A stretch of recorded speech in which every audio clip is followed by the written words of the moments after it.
Halo guys, Assalamualaikum dan salam sejahtera. Kembali lagi bersama dengan saya di Tengkuruk Channel. So, pada kalian yang menonton video ini, didoakan agar semuanya dalam keadaan yang sehat ya. Dan semalam pasukan Timnas Indonesia U19 ya di Piala AFF untuk tahun 2024 ini. Semalam Timnas Indonesia U19 sekali lagi mencetak kemenangan atas Timur Leste. Nah, Indonesia semalam telah mencetak 6 jaringan. Bayangkan di grup E ni, Timnas Indonesia telah mengalahkan semua ya tim-tim lawan mereka di dalam grup E. Pada perlawanan pertama ketika menentang Timnas Filipina, Indonesia mengalahkan Timnas Filipina dengan mencetak 6 jaringan tanpa balas. Dan pada perlawanan kedua ketika menentang Timur Leste, Indonesia mencetak 2 jaringan tanpa balas. Dan semalam Timnas Indonesia menentang Timur Leste dengan mencetak 6 jaringan tetapi dibalas dengan 2 jaringan. Apapun dalam grup E, keseluruhannya Indonesia memenangi semua perlawanan yang mereka tempuhi. Nah, dalam masa yang sama ya, Timnas Malaysia juga turut berjuang sehingga hari ini 2 perlawanan yang telah Timnas Malaysia ikuti ya ataupun lalui. Kedua-dua perlawanan itu Timnas Malaysia menang ya. Dan esok Timnas Malaysia akan menentang Thailand. Dan ada kemungkinan Timnas Malaysia dan juga Indonesia akan bertemu di final. Ini satu perkara yang sangat menarik ya.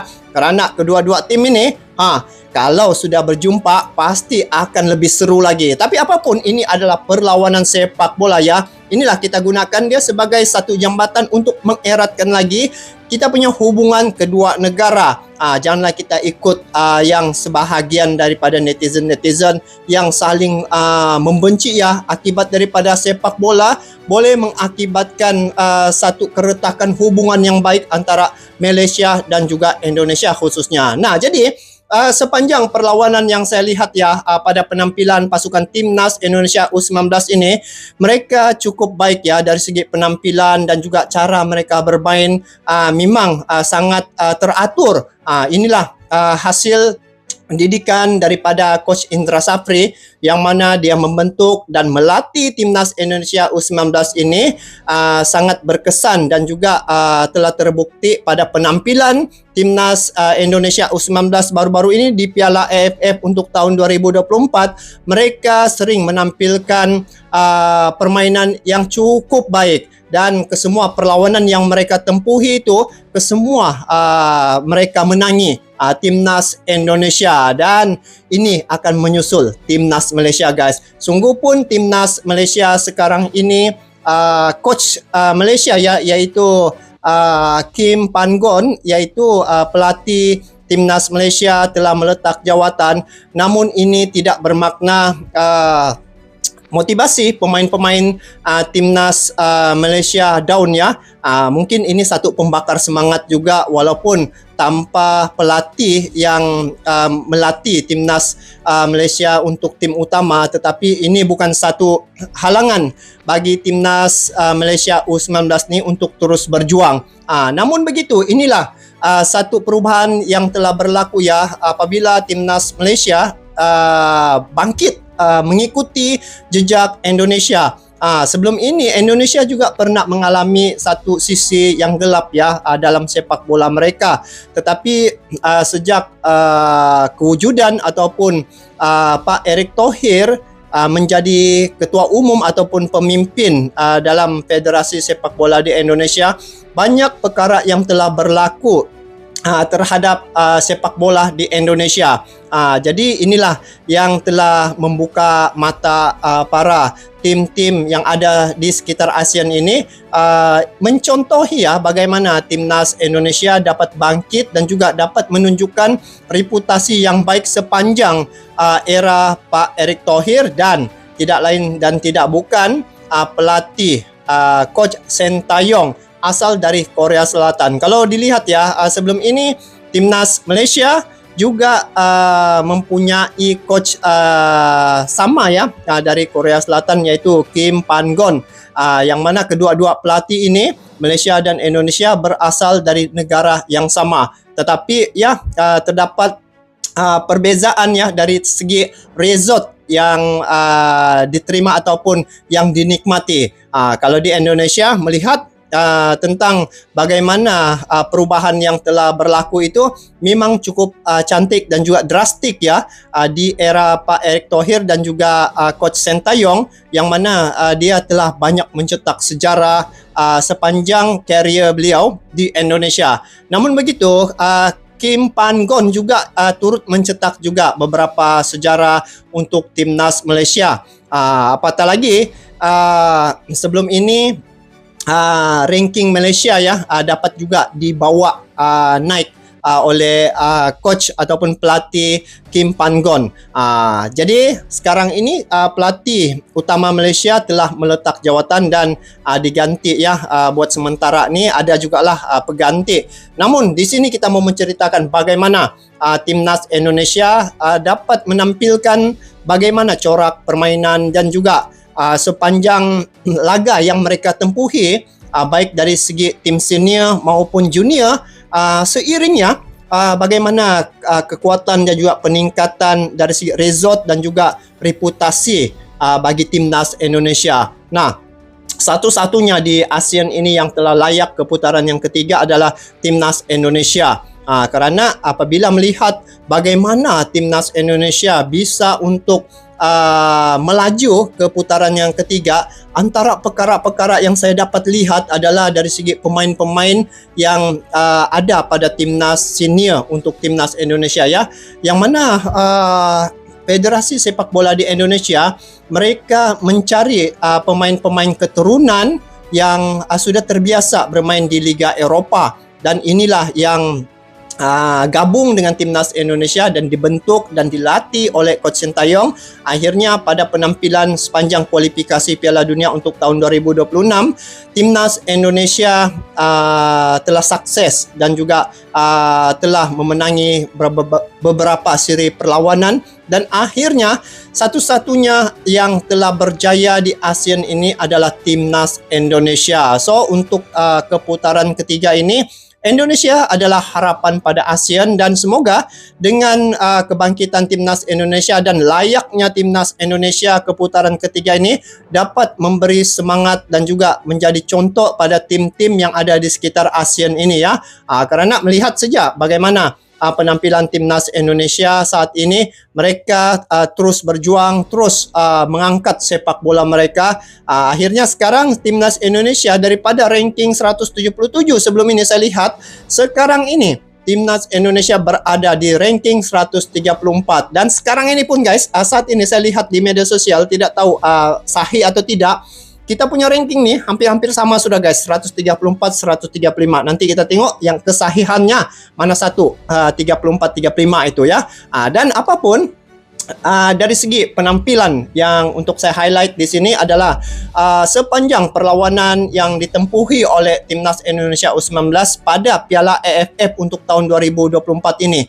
3 perlawanan yang dihadapi oleh timnas Indonesia, ketiga-tiga perlawanan itu dimenangi oleh timnas Indonesia. Menentang Filipina, mereka mencetak 6-0 ya, 6 jaringan tanpa balas. Jadi dilihat di sini pertahanan timnas Indonesia bisa ya membentuk satu pertahanan yang sukar juga untuk ditembusi oleh tim lawan mereka, yaitu Filipina. Dan pada perlawanan seri kedua itu menentang Kamboja, demikian juga, begitu juga dia dapat mempertahankan pertahanan itu tanpa dibolosi oleh timnas Kamboja guys.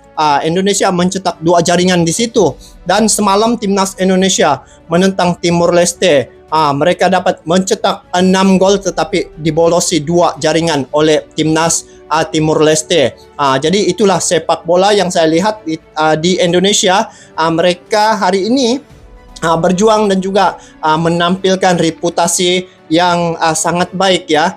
Dan ini juga yang akan berlaku pada era sekarang ini, musim sekarang ini, beberapa negara sudah bertukar ya, ataupun ditukar pelatihnya untuk diganti pelatih yang baru. Kenapa? Mungkin kerana melihat bagaimana kaedah yang telah dilakukan oleh Indonesia, mereka berubah begitu total ya, dari segi manajemen, dari segi result yang mereka perolehi ya dalam sepak bola, yang mana ranking setiap kali mereka menghadapi tim-tim lawan ya, mereka pasti akan menampilkan satu kelainan.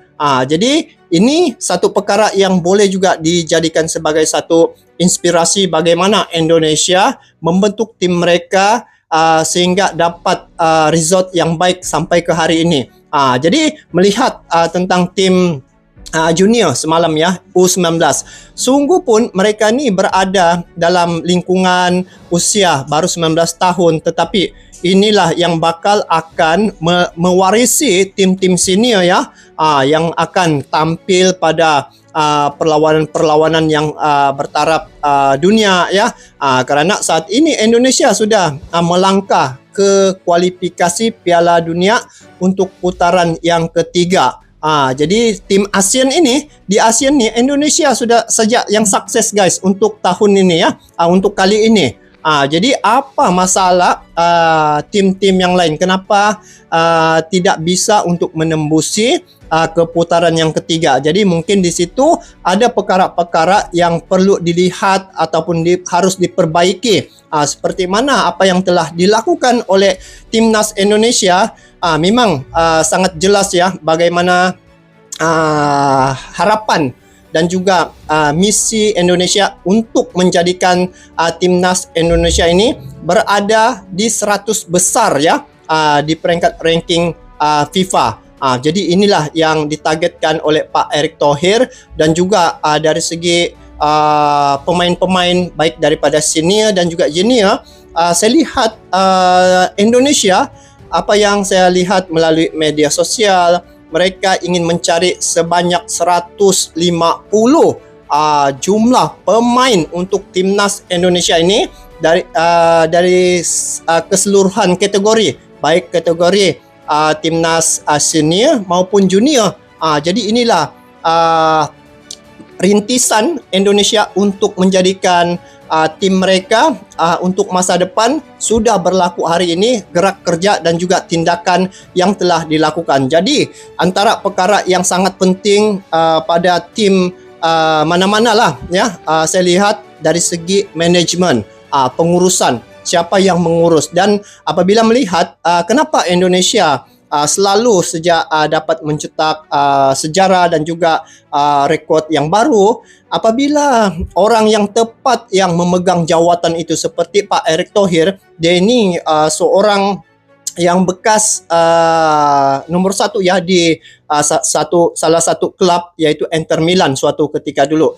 Jadi dari situlah saya lihat pengalamannya ketika memimpin Inter Milan. Jadi dengan pengalamannya dan pengetahuannya dari segi sepak bola, bukan sejak sukan semata-mata, tetapi saya pernah dengar Pak Erick Thohir ungkapkan bahwa sepak bola ini juga adalah bisnis.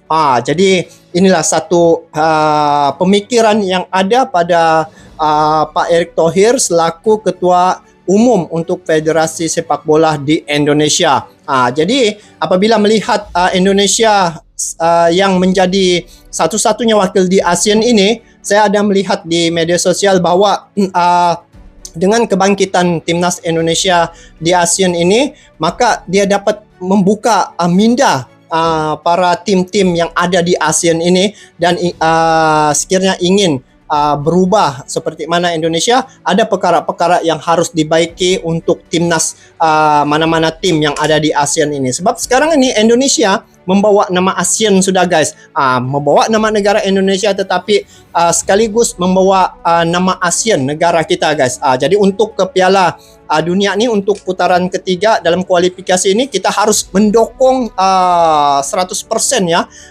keseluruhan warga ASEAN harus mendukung untuk timnas Indonesia berjuang di kualifikasi untuk putaran ketiga Piala Dunia 2026, karena satu-satunya wakil di ASEAN ni Indonesia guys. Jadi untuk keseluruhannya pada penampilan timnas Indonesia di Piala AFF untuk tahun 2024 ini, Indonesia telah mencetak penampilan ataupun mencetak kemenangan ya semalam dengan menghasilkan 6 jaringan dengan Timor Leste, dan Timor Leste mendapat 2 jaringan saja. Jadi apapun untuk keseluruhan perlawanan yang ditempuhi oleh timnas Indonesia memang cukup baik dan juga cukup memberi satu kepuasan ya bagaimana penampilan timnas Indonesia memenangi keseluruhan perlawanan yang mereka hadapi di grup mereka. Jadi untuk esok timnas Malaysia akan menentang Thailand. Jadi kita doakan semoga Malaysia juga dapat memenangi perlawanan esok, dan sekiranya Malaysia memenangi perlawanan esok maka kita sama-sama adalah juara grup ya. Jadi kita doakan semoga timnas Indonesia dan juga Malaysia akan bertemu di final. Dan di situ kita dokong sama-sama, siapa menang itu rezekinya lah. Jadi itulah perkara yang telah berlaku yang saya lihat agak menarik ya pada perubahan yang telah berlaku di Indonesia, bagaimana mereka menerapkan nilai-nilai sepak bola itu terhadap pemain. Dan satu keunikan yang terdapat pada Indonesia ni adalah supporternya yang cukup luar biasa. Hampir 80% penduduk Indonesia ini sangat mendukung timnas mereka. Agak berbedalah saya lihat bagaimana mereka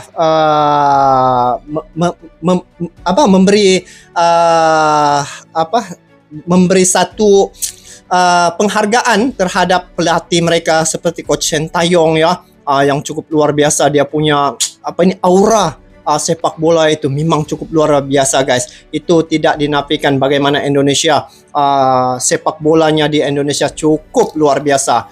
Jadi semoga ini menjadi satu suasana yang boleh dijadikan satu inspirasi juga pada negara-negara yang lain yang ada di sekitar ASEAN ini. So, apapun kita doakan kepada timnas Malaysia juga agar sukses esok untuk perlawanan menentang Thailand, dan semoga bertemu di final nanti guys. Ini pasti seru guys, apabila Indonesia dan Malaysia ini bertemu pasti akan lebih seru. Jadi kita gunakan ini sebagai satu jembatan untuk mengeratkan silaturahim negara tetangga ya. Ada perlawanan pasti ada menang ada kalah. Jadi kita biarlah menjadi penikmat yang mempunyai pemikiran yang waras agar kita dapat menikmati dan juga dapat menjalinkan hubungan itu berterusan. Dengan sukan ini pun kita dapat jadikan dia jembatan untuk mewujudkan tali persaudaraan dan juga tali keakraban antara kedua negara Malaysia dan Indonesia. Apapun, sekali lagi saya ucapkan selamat ke atas pasukan timnas Indonesia semalam kerana telah memenangi perlawanan menentang Timor Leste dengan mencetak 6 jaringan. Dan untuk keseluruhan perlawanan di grup E ini, Indonesia memang the best ya. Keseluruhan perlawanan itu dimenangi oleh timnas Indonesia. Sampai berjumpa lagi guys. Assalamualaikum warahmatullahi wabarakatuh.